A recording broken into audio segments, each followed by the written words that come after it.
So everybody's all about New Year's resolutions, but I'm again on this journey of New Year successes. If that drive isn't there, or that need isn't there enough, or that fire isn't there enough, you don't put the things in place to make it happen, right? One or two goals that I really want to get through, and I never do this New Year's resolution thing, but I'm very particular about it this time, and I want to aim for it. Looks like right now. What's the announcement? No. Personally, I have a little bit of a problem talking about like a year end as a deadline. A lot of the progress we make is continuous progress. Take a step back. I took stock. You celebrate, you take stock of the development elements, the challenges, the failures, and you celebrate the wins. And you do the T, and you actually see that, you know what, these small wins exceeds the failures. Let me then continue there. I'm talking about starting with the A game. Exactly.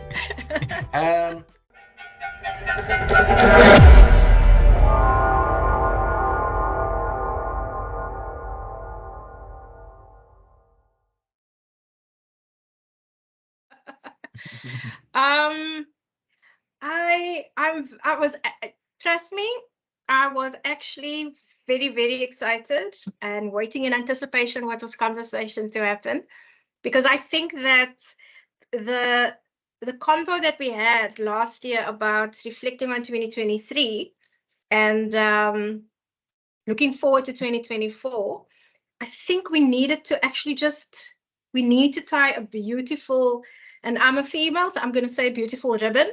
I don't know how men would describe this.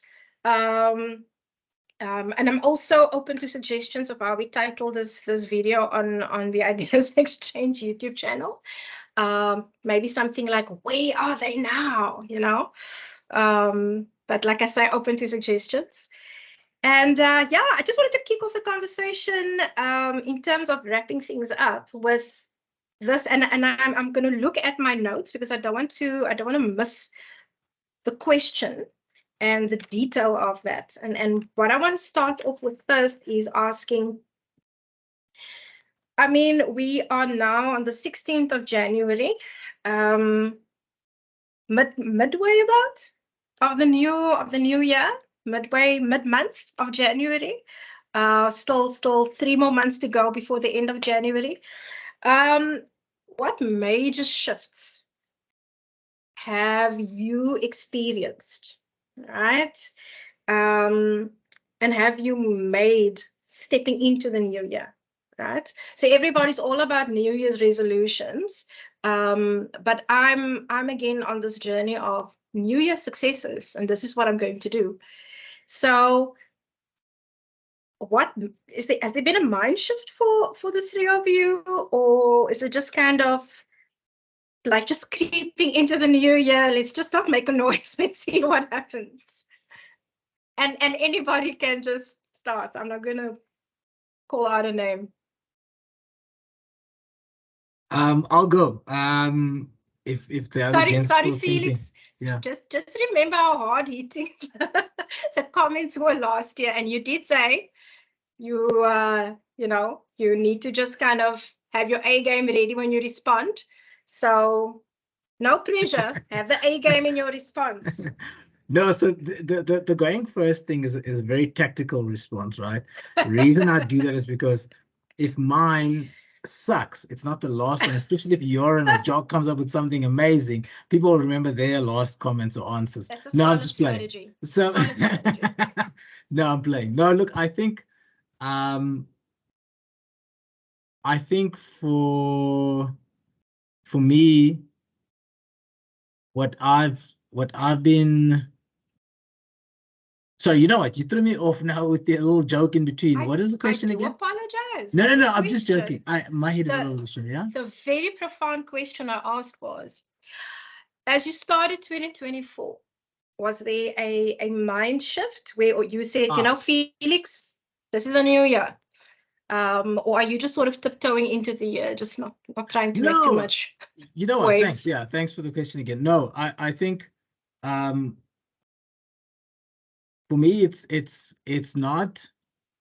I wouldn't say it's tiptoeing, but I also don't like to necessarily do this, oh, New Year's resolution, New Year, New Me thing. I mean, that is I found it a lot of times with most people very ineffective because it's not embedded in a real change or depth that someone really wants to really make, right? And if that drive isn't there, or that need isn't there enough, or that fire isn't there enough, you don't put the things in place to make it happen, right?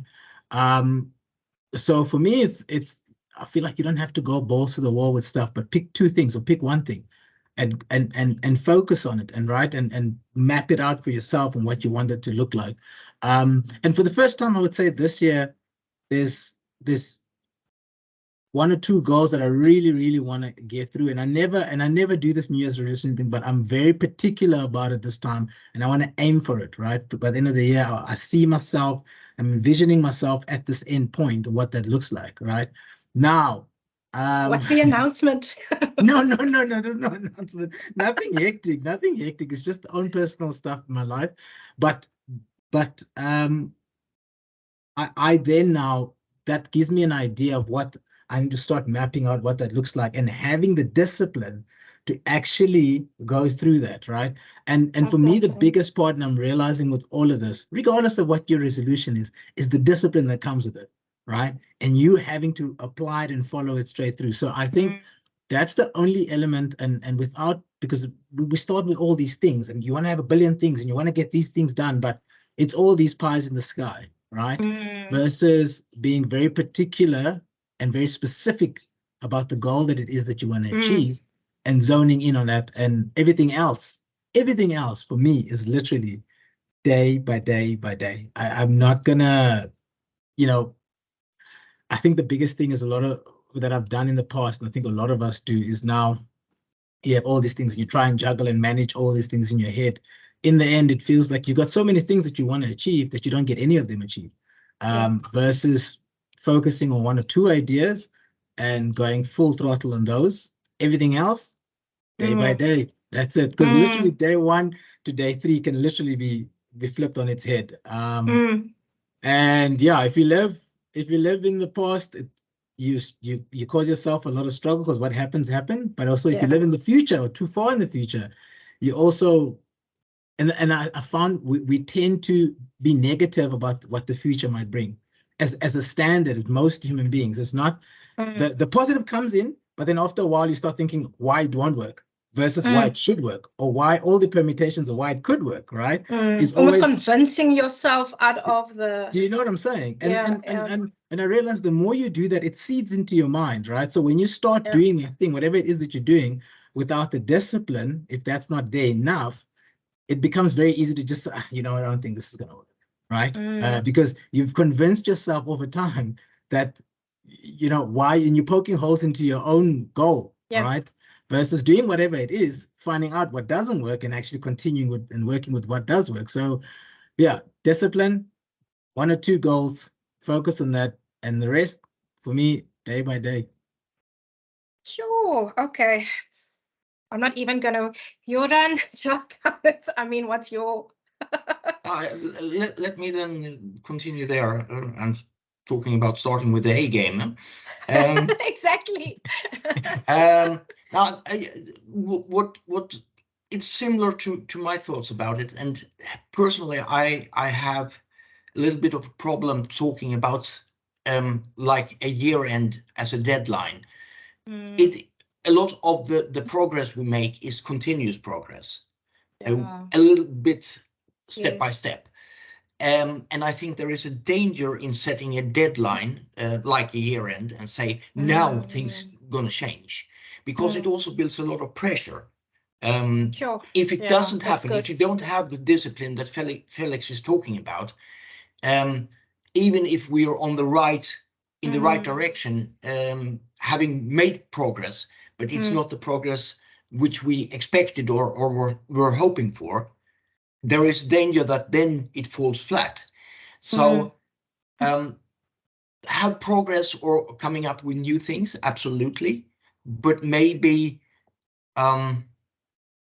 be careful of setting deadlines and clear borders, because the risk is that it becomes very abrupt. and for good and for bad, but mostly it will then be for the less good because we have the expectations. That's an amazing cautionary message, Joran, and it's so interesting because part of the business model or service offering that I'm also wanting to drive is coaching. And what you are saying there is so important because that angst, that anxiety that builds up towards as we near the end of the year, knowing full well we are not very close to the goal that we set ourselves, or at least what we've pictured for ourselves. And you then almost self-sabotage. And you get to the end of the year and you're like, you know what, let's try next year again. And it's almost as if you need to say it. And I heard another coach say this, is that if you want to set goals, that's fine, but reframe your mind in terms of having that be your departure point, and not be the end point that you're working towards. Yeah. Sorry. Yeah, Yes? and just a little thought here. If you say that we make some kind of goal, some kind of deadline, Yes. Yeah. there is nobody's going to say that it's going to be worse after the deadline. Yes. So we strive for something better, fine. But that also means that we are maybe not concentrating on the good things that we achieved in the past period. Yes. Yes. And we're bad at celebrating those wins. I love that. Exactly. Love that. All pressure on you now, Mr. Job. Let's see what A game are you bringing?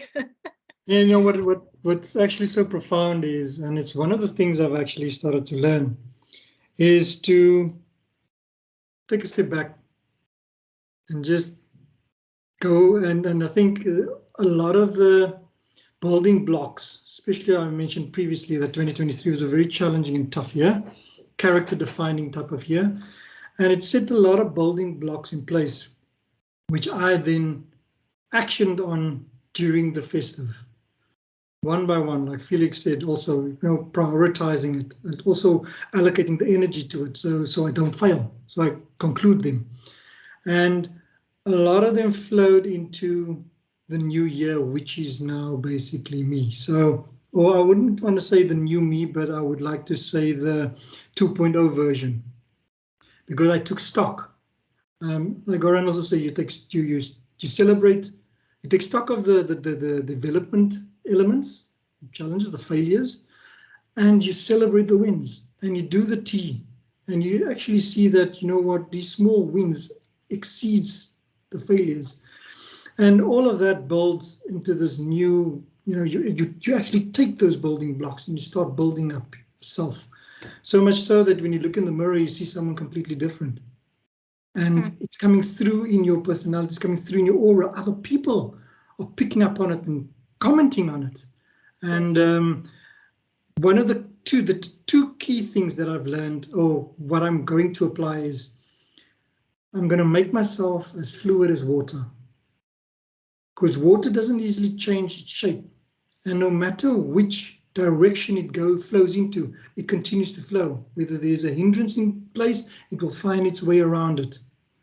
If it's sand, it will soak itself down and pop up somewhere else, but it continuously moves. So when life throws you curveballs, whether you see them coming or you don't, you continuously just take the knock, work through it, but you keep moving forward. That's the key. And that latches so or complements it so beautifully, like, in my opinion, like a perfect match, a perfect marriage, is expectation management. Managing my own expectations and managing those of my inner circle, outer circle, clients, suppliers. The key is effective expectation management. Can I do this? Will I succeed? Do I have the energy to do this well? Do I have the energy to do this crappy? You know, it touches to what Felix also said, boundaries. Where do I set those boundaries?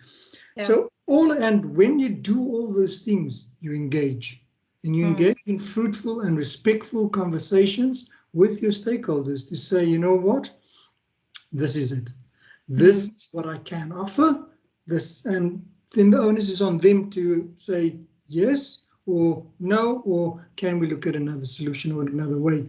But at the end of the day, you walk away feeling not, okay, I was hiding, or I'm just I'm stressed on myself, I'm weighing myself down. And then you end up failing, or you're not delivering as to the level that you were hoping for, especially you that's also starting a new business. You have to be cognizant of not stretching yourself to the point of losing your flexibility, because you're too tight. And with that, it just comes in expectation management. Be honest with yourself. Be honest with those around you, your family, your spouses. Be honest and say, you know what, this is what I can do. This is what I can't do. I need help in this area. Same with your clients, same with your suppliers. Just be transparent, because I promise you, and it's a fear I had, going into this is like, you always have that niggly voice, the anxiety starts building. Like you mentioned also, yes, looking to the future, and then the future becomes negative, blah, blah. So to cut all that off is to manage your own expectation. I'm going to be, this is the discussion I'm going to have. It's either going to go this way or that way. But whichever way it goes, I will then manage it accordingly. But I'm not going to anticipate I'm not going to think what you're thinking. Just have the discussion. And I found out that managing the expectations effectively makes me feel more at ease. It makes me enjoy life more. I see things differently. I experience things different, because I don't have that weight, that sleepless night weight on me. Is like dreading tomorrow. Because no, I handled what I had to handle today. Tomorrow will come with a new batch, which I will then address. And that's where the water analogy comes in again. So that's just where I am currently in this space. So 2024 has been a good start compared to last year. Last year I was already kind of hit out of the blue. So I just thank God for with the tools to navigate and to actually have a positive outlook every day. And not just pray and hope, but actually have that outlook on today's another opportunity to do something great. Yeah. It's going to be. Yeah. So, and that is powerful, Jacques, because what I love about your metaphor of the water, right? And my brain just went to the Karate Kid and Mr. Miyagi, but that's wax on, wax off. That's a different that's not to use the water. So, but if I may offer a further reframe on that water, and because what you're talking about is about showing up in your authentic self, right? Well, minus the jazz hands, and not saying I'm here, but showing up as your authentic self. And the beauty of water is that it can take on different states depending on the situation, but it's still water. So sometimes water takes on the shape of steam. Sometimes the water takes shape on the shape of ice, but it's still water. And so that is a very powerful metaphor that you are using, for you. So, gents, that was an explosive start to this conversation. I love it. Joran, my question to you is, you quoted a very powerful statement last year in our conversation. You said that you can facilitate people's learning, but you can't make them learn. And you rephrase that also by saying you can't teach people if they don't want to learn. And those are two philosophies that are, it's the same philosophy, but just phrased differently, but extremely powerful. In other conversations that we've had, you also made reference to the book How People Learn by the author Nick Shackleton-Jones. And I think, yes, you can't make people learn, but the reality is that we're in a VUCA world, like literally VUCA. It's volatile, it's unknown, it's complex, and it's ambiguous. We're in the post-pandemic environment. So you've got a lot of executives that are forcing their people to go back to the heyday of pre-pandemic. That's not possible, right? And so how does one help people to actually be more open to learn, to take on that, I don't want to say motivation, but take on that enthusiasm to brace themselves for something new, because not everybody loves change. So if you could maybe just kind of think about that question. And yeah, talk a little bit about learning and how that shapes us and make us progress and go forward. I think there is probably if not a mind shift, at least thoughts needed about learning, because the way we look at learning is actually goes back probably to the universities that were created in the thousands, year 1000 or so, and then it became, say, it's industrialized when the Industrial Revolution came, simply because before that, a lot of the normal learning was done by parents or friends. It was social learning. And when the Industrial Revolution came, we needed to speed that up. So what happened, you put a lot of pupils in a classroom with one teacher, because that was effective. One person teaching a lot of people. And it was also sort of daycare for people who couldn't be taken care of by society or their parents anymore. Now, it's interesting that we still do education that way. yeah, And education today, and this is not my idea, but it's actually part of what we talked about last time and a little bit as well today, Nick Shackleton-Jones. He says, basically, education, you take a topic, whether the pupils are interested or not, and you create a course. And that yes. means that for a lot of people, it becomes content dumping. And what he says is that learning has to do with an effective context. And effective here, talk about moods, talking about feelings, talking about attitudes. Without that, people are not going to learn. So we need to turn it around. We actually need to start with the end, with the task, what needs to be done. And if there is nothing needs to be done, there is no learning needed. Simple as that. Yes. And when we identified the task, we need to look at what resources are needed then to be able to learn, if learning is needed at all. Because what he also says, and he takes the cab drivers in London as an example, he says, it used to be that to become a cab driver in London, you needed to basically learn the whole London map in your head. That's not, well, it's a way of learning, but it's more that you repeat it so many times that eventually you would know. But then technology came and helped and gave us the GPS. Learning not needed anymore. As long as the GPS works, we will be able to do the task. And that's why I said last time that I want to be a facilitator for people's learning. I want to help them learn, but that means they need to be interested, because Yes. I can't force them to learn if they are not interested. Absolutely.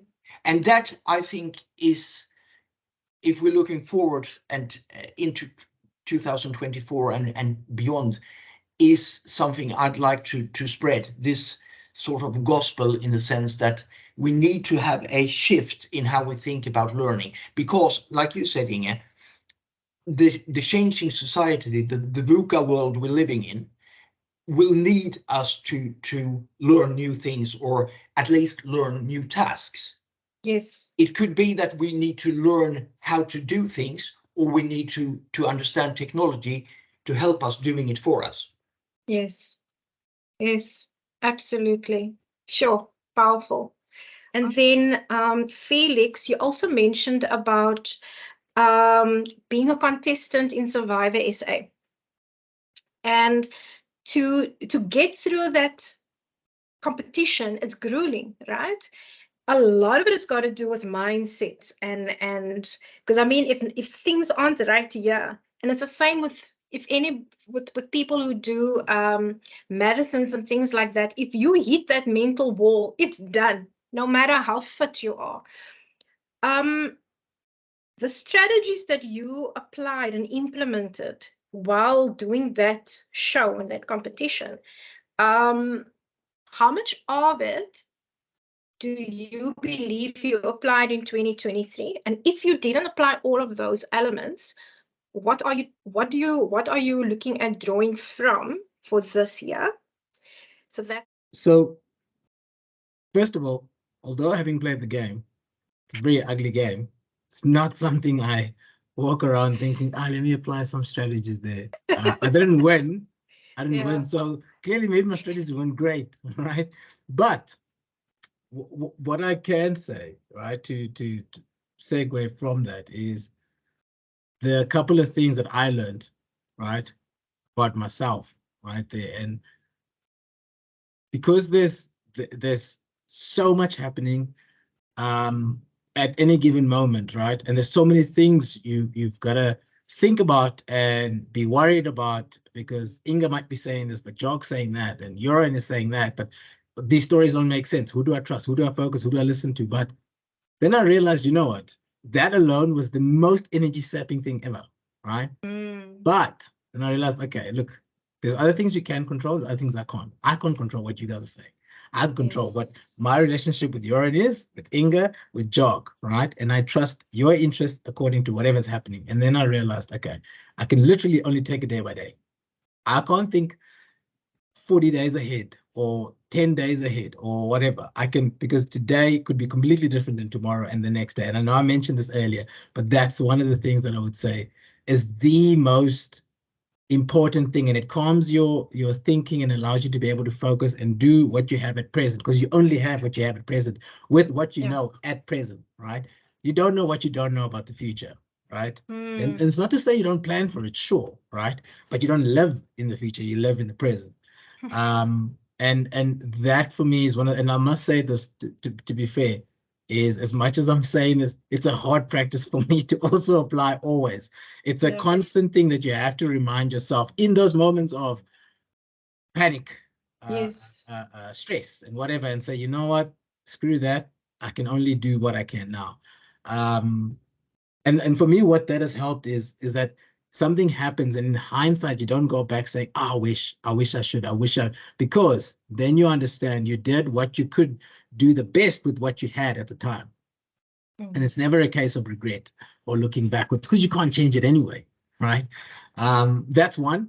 The second one is I realized that you can do a lot more than what you think. Whatever you think you're capable of, you can do 10% more. And dude, that's powerful. That's the most surprising thing for me, is realizing whatever I thought I could go here, but actually when I realized I actually went this much further. Okay. So if that's the case, and you can apply that with almost anything, and you think I've done everything I can, again, with a management of expectation, but again, who are you competing against? Yourself. And that for me was the biggest thing, is if my concern is worried that I'm competing with Joran, there's so many other elements that in Joran's life that have helped him get where he is. I'm shooting myself in the foot, right? It's the only person I need to get better than is my previous self than yesterday. I know it sounds cliche, but it really is the thing that made so that when the result comes and you land wherever you land, it's okay. It's not the end of the world that you look at and say, but I lost. No, dude, whatever you did, you've gained up until that point, right? So there was some win. I didn't win the bloody thing, but I know I came out a lot richer. Hell, I probably even came out richer than the dude who won it, right? So I you know, in terms of experience and life experience or whatever I took from it, the reasons and the stuff will differ from person to person. But I realized, number one, you're better than you think, because we always tag ourselves 2 tiers down of what we think or how you're showing up and whatever. And you can do a lot. You can do a lot more than what you think you're capable of. Yeah. So. Love that. That's me. And I just in terms of timing, for whoever's going to watch this on YouTube land, I just want to say that I did galvanize my friendship with you prior to me finding out you were on Survivor. So I just just want to put that out there. So nothing major there anyway. I just say, but thank you for that. Then Jacques, and you've kind of touched on it now again around just being your authentic self and managing expectations and all of that. Is there a practical example of also almost like a practical vision that you've, or mission that you have now, or purpose statement that you've set for yourself for this year? If you can kind of frame that, and maybe Inge, you saw the post I put on yesterday when I said sometimes you don't realize how much you neglected yourself until you make yourself a priority. Love that. And one. that speaks to the journey that I've been on and where I am now and where I'm finding myself now. So that is the one principle. The other one is everybody else has been doing what was best for them. So I'm going to do what's best for me and mine. Yes. So, yes, and I mean to that. Just me. And to your question, the principles that I'm now putting in place is to evaluate how will this impact me, the action, because that's going to drive where we go from there, the energy that's being appointed to it, all that stuff. It's literally project managing everything. And it's how will this impact me? Will it have a positive impact on me? And that's the principles or the formula that I then follow. Because sometimes you also have to do things that's not going to have a positive impact on you, but it has to be done, like admin. So I still have to do it. It's a necessity from a business point of view, from a personal point of view. It has to be done. DIY, I have to do things around the house. Can't avoid it. Might not like it, but I have to do it. Yeah. So, but allocate energy to it, allocate time to it, and say, you know what, because that will help you get your mindset. And again, managing your own expectations. Yes. So then it's a case of, okay, because then it won't infringe on your time, your social impacts, your work impact. It's just clearly defining the task and then evaluating it, but putting yourself first. Because often, and yes, it's easy to when you are self-employed, but even if I look back at when I was in corporate, and that's where it's probably more prevalent. It's a case of everybody's doing what's best for them, and then you quickly get sucked in to what is best for them, to your own detriment. And then sometimes you just need to take a step back and say, there's one thing from a team dynamics and job KPI point of view, but then there's the other bits, and you have to marry the two, because that will also make you a happier person, a happier employee, and that will also just come through in your work, so that you do perform well, you do exceed your KPIs, because now your environment where you've been authentic enough to be yourself and be accepted, or not accepted, but accepted. And you have, because there's roles we all have to fill, especially in a team dynamics. And then you know your place. And once you know your place, I'm a forward. And so if we're a soccer team, I'm a forward. My job is to score goals. Midfielder, your job is to provide me, majority of the time, to score goals. If you have an opening, you can go. But your job is to provide me quality ball so I can score the goal. So it's all those type of elements. And if you're in that role, do it well. I don't want to start with the Christian aspect of it, where the Bible says, if you have something, do it to your best of your ability. Yeah. So that's basically the formula that I'm following for this year.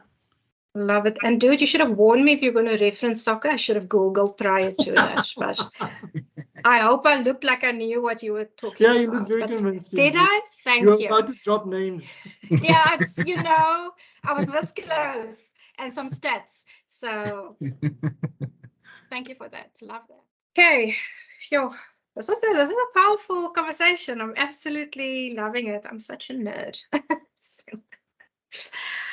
Okay, last question. As we've to near the end of the conversation that we had last year, I asked each of you to drop a word that defines what drives you to be successful. And what I liked about the words that each of you volunteered and proposed and presented were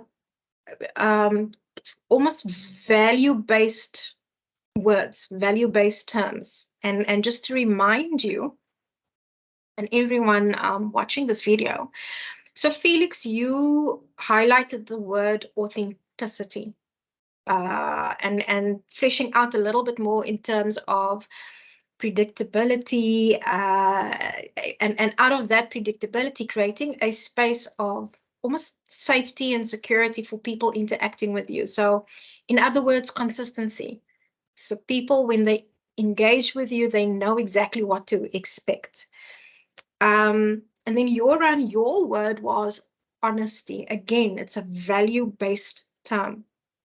And you highlighted the context you highlighted there was around honesty in general, in relationships, in interactions. And what I drew from that was this new world that we are in. And there's a guy called Justin Welsh, hard hitter on LinkedIn, on Twitter X, and he was talking about how the economy has changed.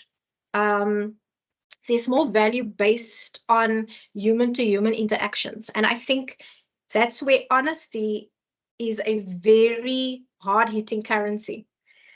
And then Jacques, you were talking about self, and you were talking about people outside of that self or third parties. So whether it's family, friends, and in the broader sense, stakeholders, business partners, etc. But what it speaks to for me was around responsibility and understanding that call on your life as being a provider. Again, those go back to value statements. So gentlemen, as we close off and wrap up this conversation, what I would like to ask is, these words that you have used to define how you achieve success in life, will this show up the same for 2024? Or do you think it might show up differently? In other words, do you think there might be a different behavior that you are going to put forward in 2024, still having authenticity, still having honesty, still having responsibility and provider being at the core? I think what it would be is that it would be even more underlined. You mentioned that human interaction would become more important. I believe that as well. But that is, of course, a bit contradictory to the technological developments that we see. But I think it's exactly why human interaction would become more important. And all those three words, authenticity, responsibility, honesty, reflecting something back that Jacques said, and that's manage expectations.